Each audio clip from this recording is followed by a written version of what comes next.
Hi, everyone. Thank you so much for listening to another episode of Beyond the Alert.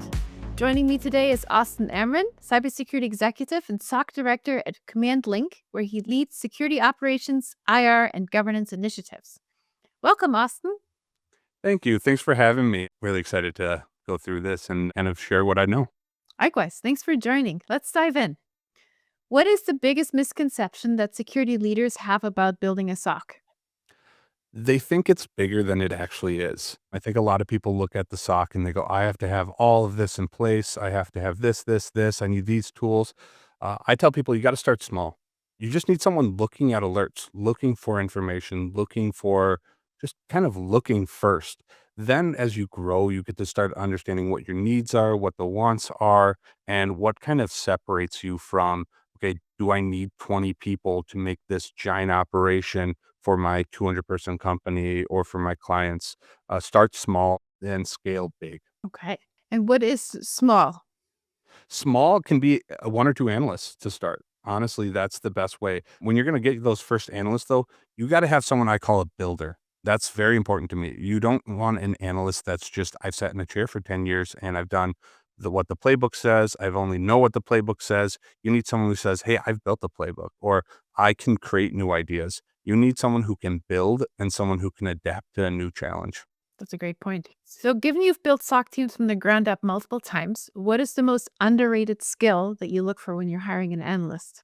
So this is the best question I always get asked, and I've been asked this a lot in my career. What am I looking for in an analyst? So like you said, this is, my second time building a SOC team, but I've built, internal security teams, incident response teams, threat research teams. So what do I look at? Honestly, the thing I look at is your background in your career. I can train someone who knows computers. And I'll always say that. I can train someone who knows about IT, knows about how computers work. I can't just train someone who says, I have a piece of paper. Okay, the degree is very important to me, but what's more important is what have you done in your past? So I look for something unique. I look for something that sets you apart. It could be a help desk at an interesting company. It could be, hey, I work kind of doing different jobs. I went from company to company doing different types of roles. I was a developer at one point. So what you need to look for, or what I like to look for when I'm looking for these new roles or someone to fill my team, I'm looking for someone who's different and not just always on the standard path. And that always comes about when you start to do the interview process. You get this information from them.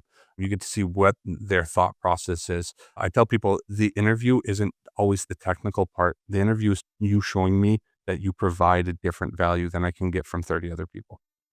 Yeah, that's such an excellent point because you want to make sure you have diverse sets. So you have different vantage points and viewpoints of scenarios, right? If there's an incident, all hands on deck, somebody might catch something, and different person with a different background may not.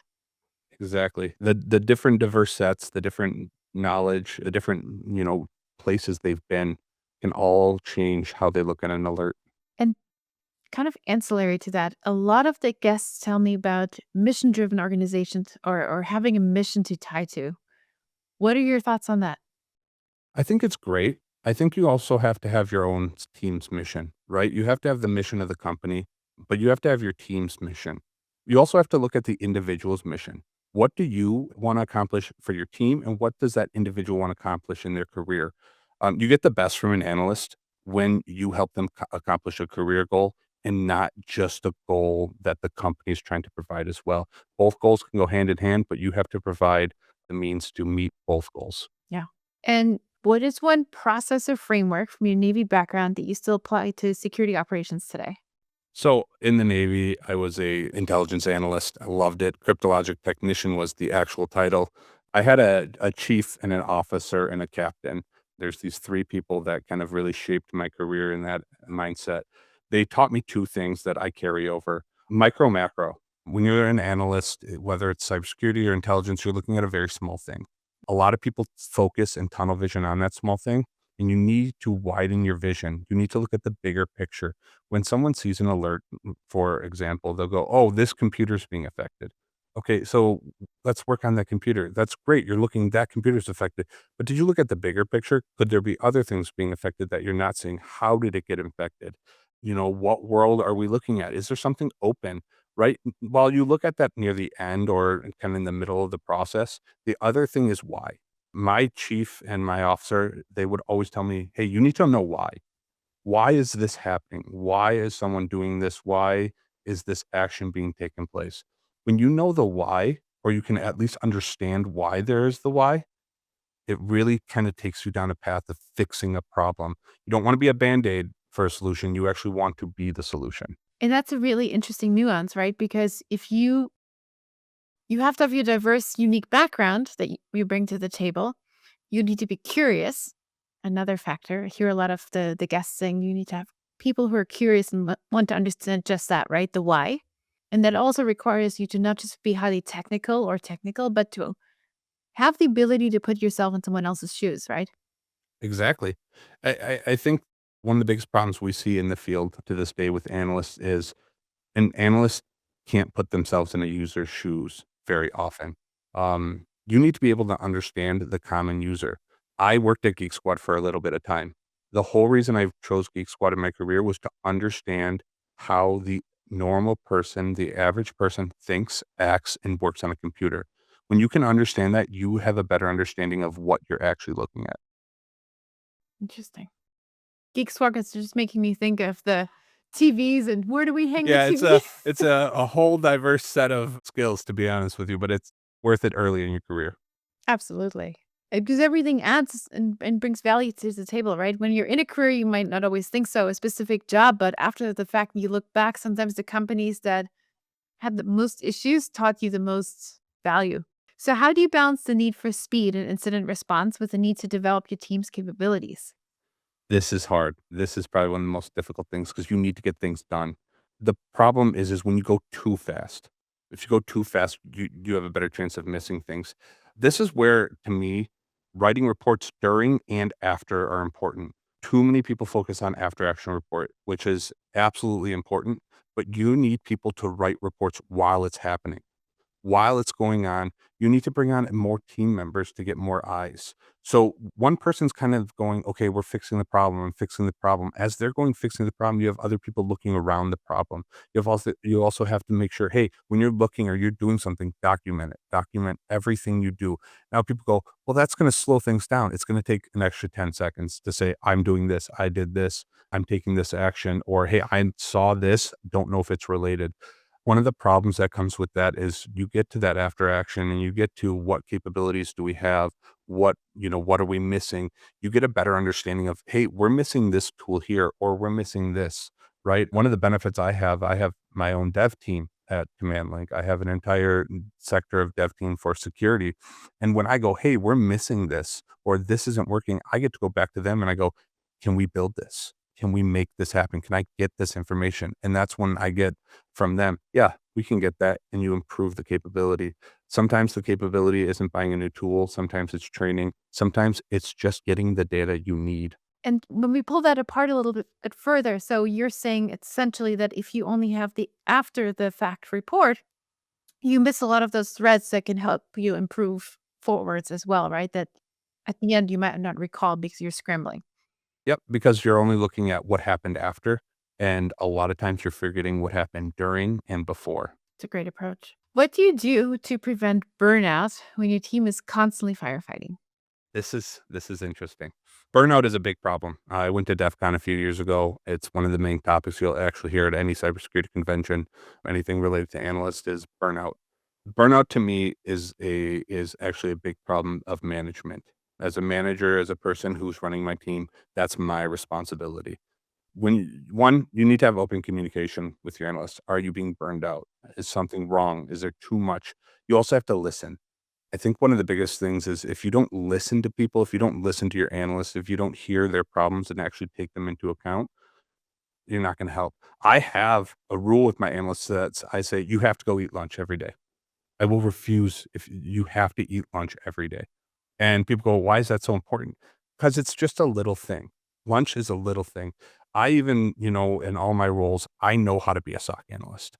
I make sure I can step in. If I see someone getting burnt out or I'm getting that, hey, take 2 hours to yourself, go look at some research, go do something else. And I'll take for the next 2 hours, I'll take the alerts. I'll take all the information.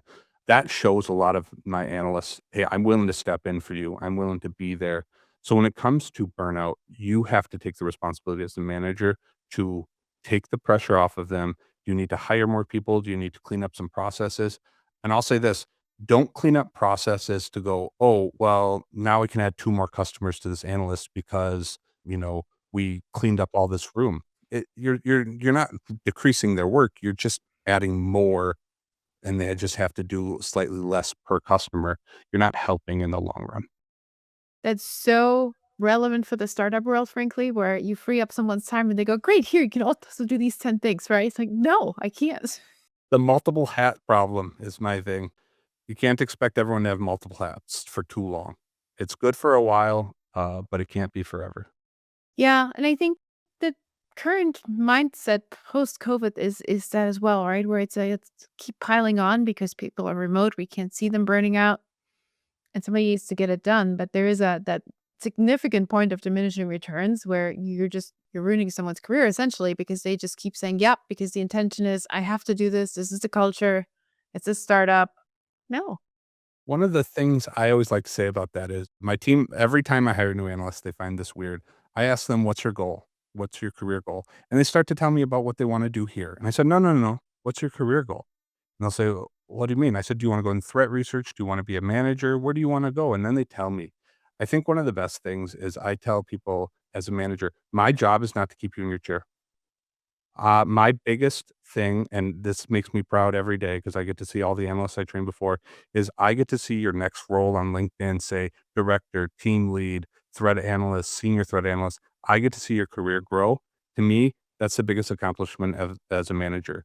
Some people say, no, it's it's keeping them in that chair. It's getting them to do the work. It's meeting the goals of the company.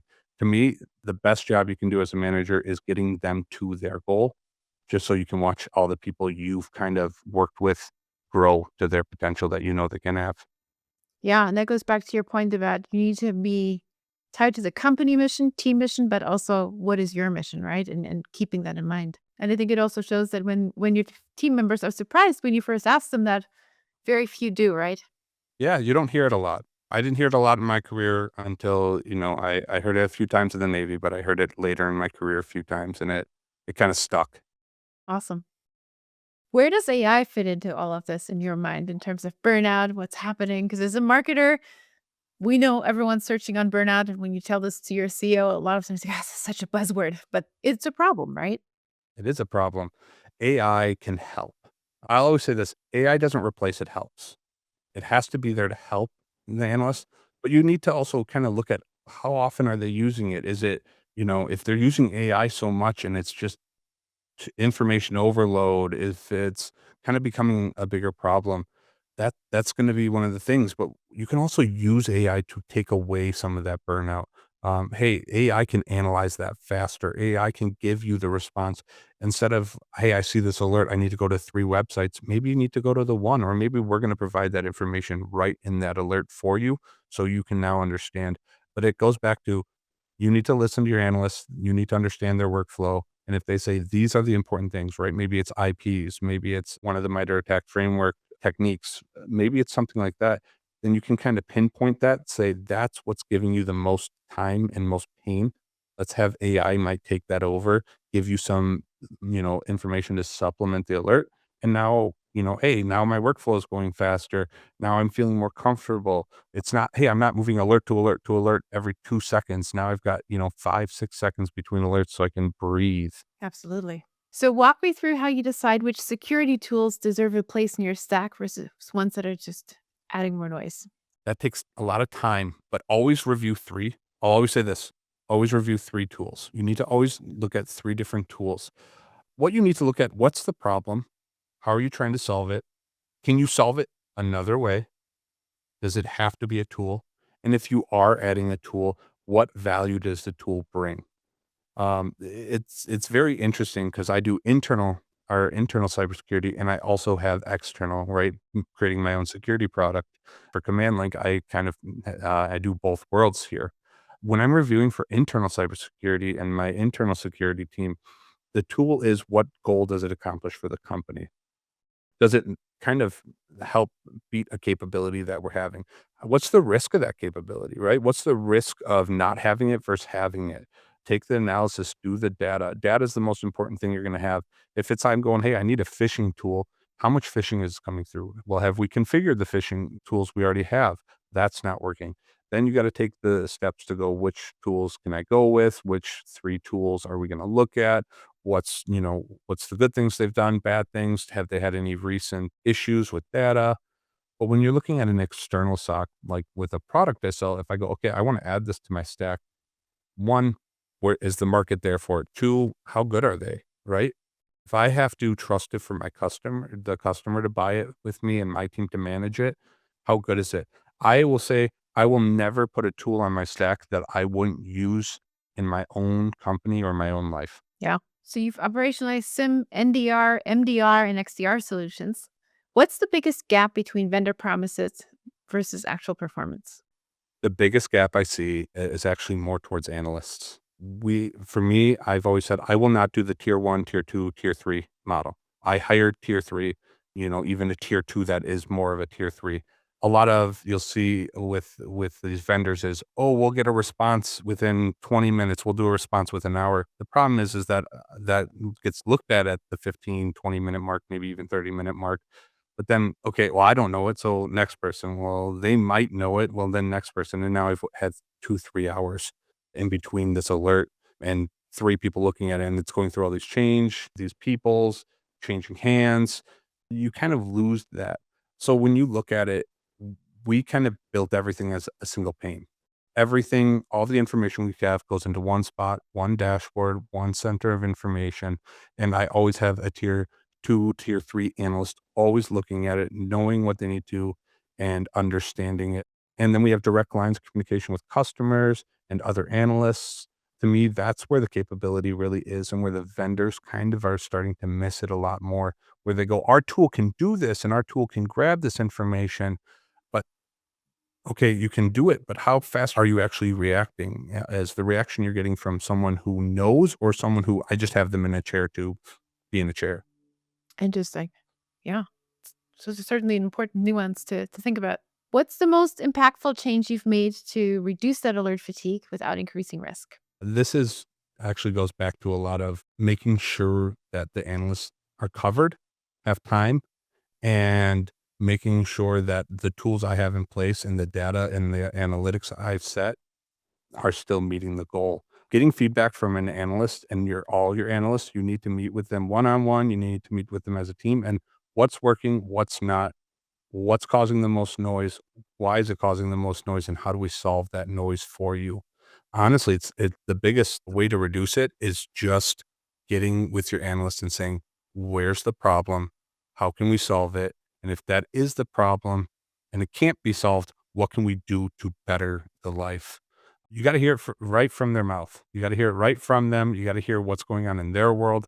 Sitting on the outside, too many people go outside looking in. Yeah, I mean, I watch football. I'm a big football guy. I watch the NFL. I go, yeah, hey, why'd you miss that block? Why didn't you make that pass? Well, I'm not on the field. I can't do that, right? You watch the Olympics now too. You go, you fell skiing. Well, it's different when you're actually there.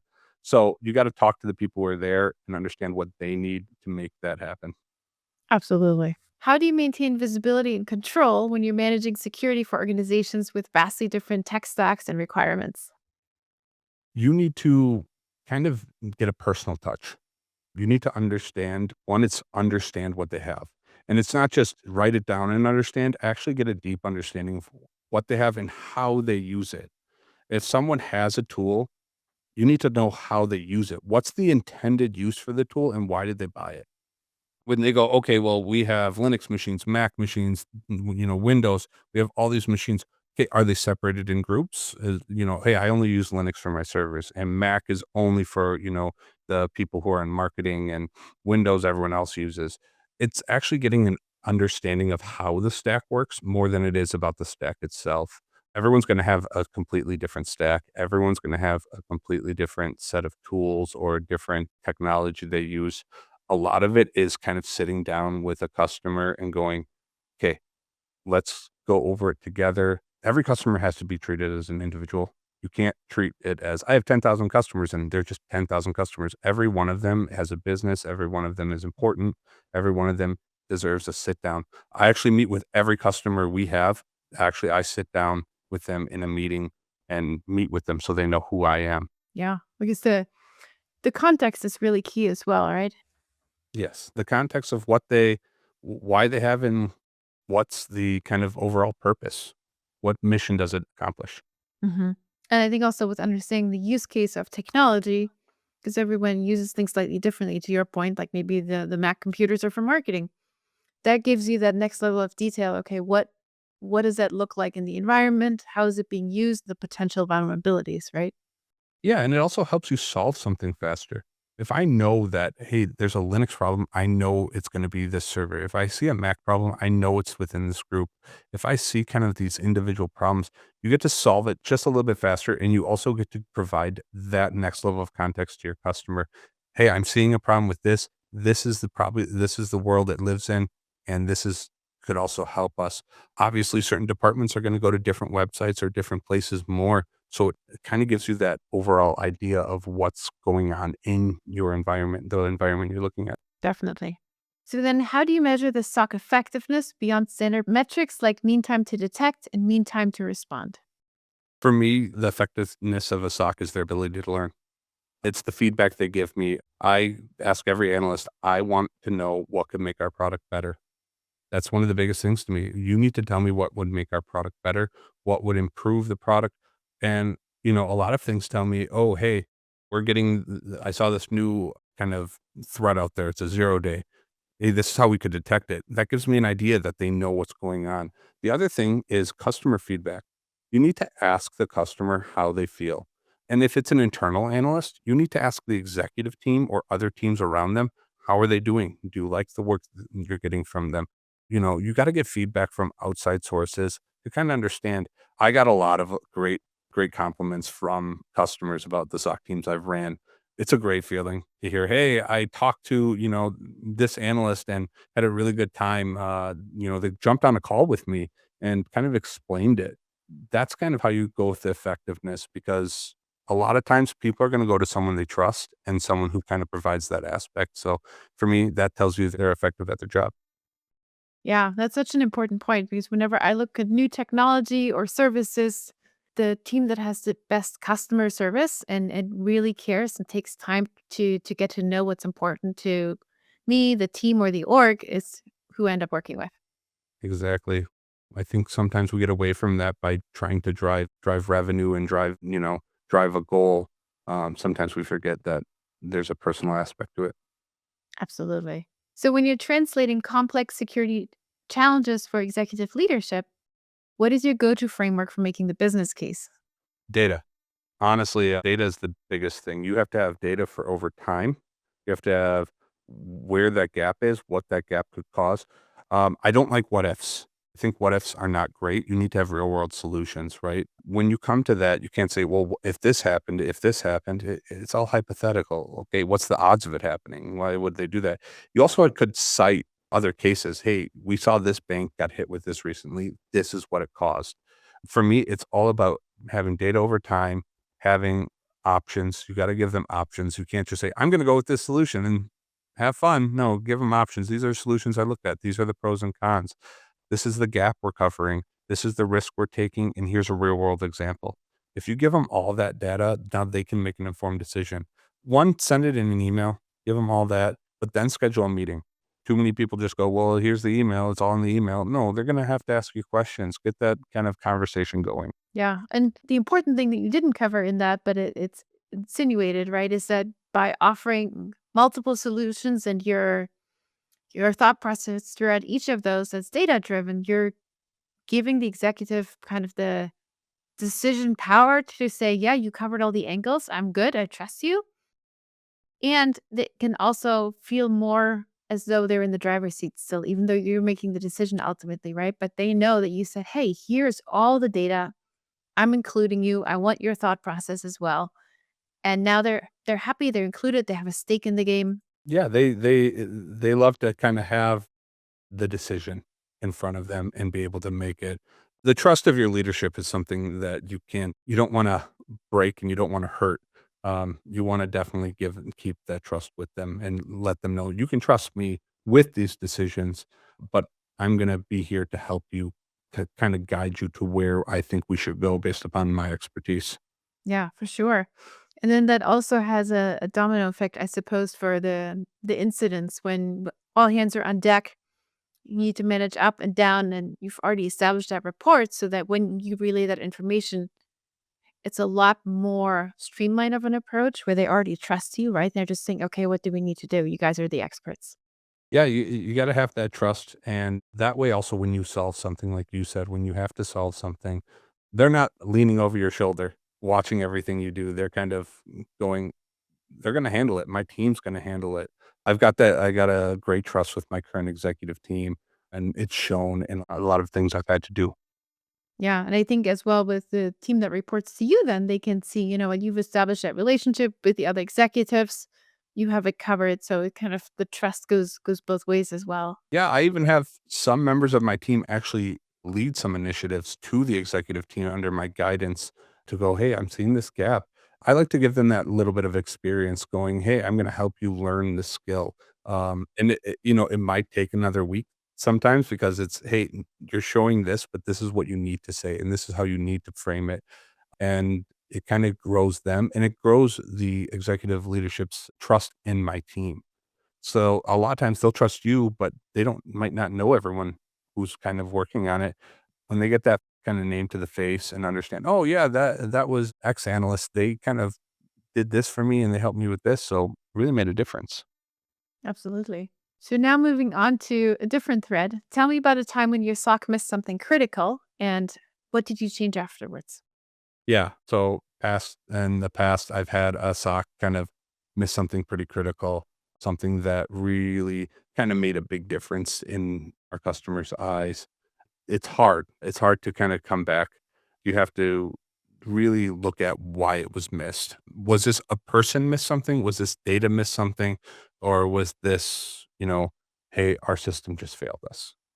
You gotta look at the why and then take it one step at a time. If it's a person, the person missed it, you need to sit down with them and understand why they missed it. Where was there something wrong in the playbook? Is there something we could build better?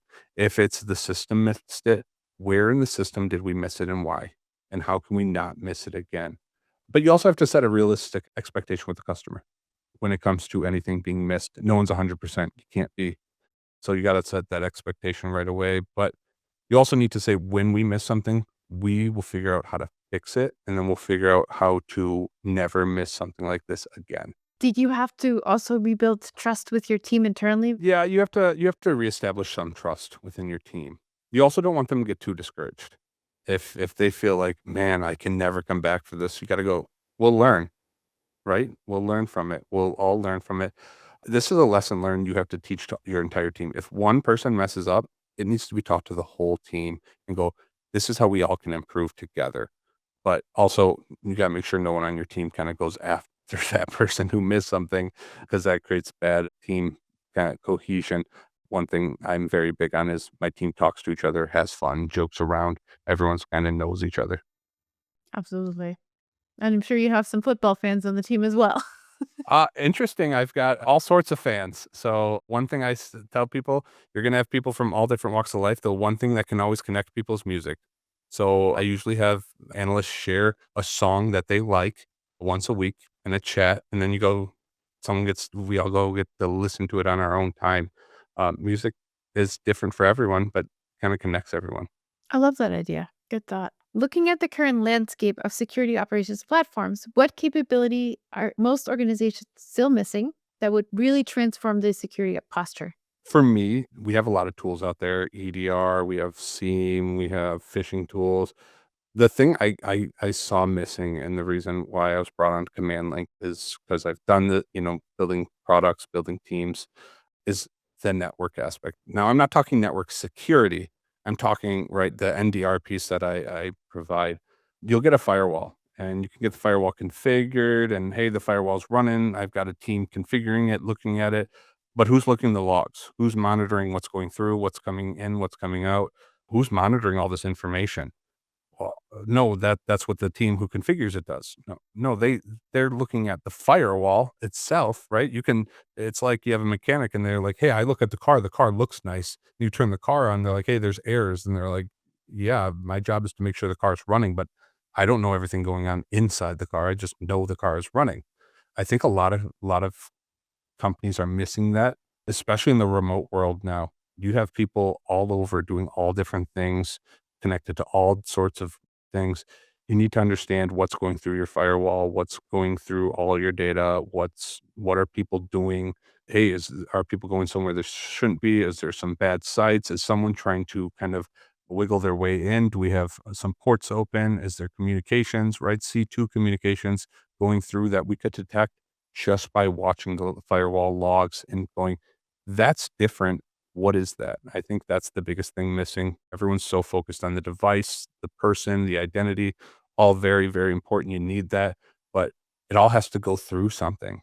And when you can see the data flow, you can detect things either earlier or better, or kind of have a map of what's going on. So, if you could give one piece of advice to someone stepping into their first SOC leadership role tomorrow, what would that be and why? Breathe. That'd probably be the first one. Breathe. I think it would a lot of it be, you wanna be the leader that you would want when you were in the role, right? Learn from all the leaders you've ever had to work with. Learn for all the leaders even in jobs that aren't cybersecurity, learn from those leaders. What did you like? What didn't you like? What worked? What didn't work? Everyone in our career has had someone who's kind of inspired them to go, "That was a great boss to work for." We've also had, I'd rather not work for them again, but that's okay. You need to learn from that. And then the other thing I always say is have the confidence to take that step, have the confidence to step up, have the confidence to go, okay, I'm the leader now. This is what I want to accomplish. And set yourself some good goals and meet them. You have to set yourself some amazing goals. Is it a new tool? Is it, I want to have this many analysts? I want to have this many customers. I'd like to tune alerts so we're this much more effective. Set a goal that you can meet. Yeah, I suppose in such a role, with this, when the stakes are so high, it's tricky to not set a goal that's unachievable, right? Exactly. Don't set the bar too high. That's too that's also true. Set a goal that you can actually meet. Yeah, for sure. So every guest gets to leave a question for the next guest, and the one for you today is from SOC leader Dave Howard at ACS. If your SOC were a movie genre, what would it be and why? So that's a really tough question, but I don't know if it's a genre. It's kind of its own genre. Everything's got a twist, right? You got things like Inception, or the movies, or even Interstellar. I would kind of go with that kind of genre, something that is kind of a mind, messes with the mind. And the reason I'd go with that genre is when you're building a tool, when you need a team that can build a tool, analysts come into my position and go, I've never done this before. I've always been into something that's been built for 20 years, and now I'm sitting here and I'm going to do the same thing as everyone else does.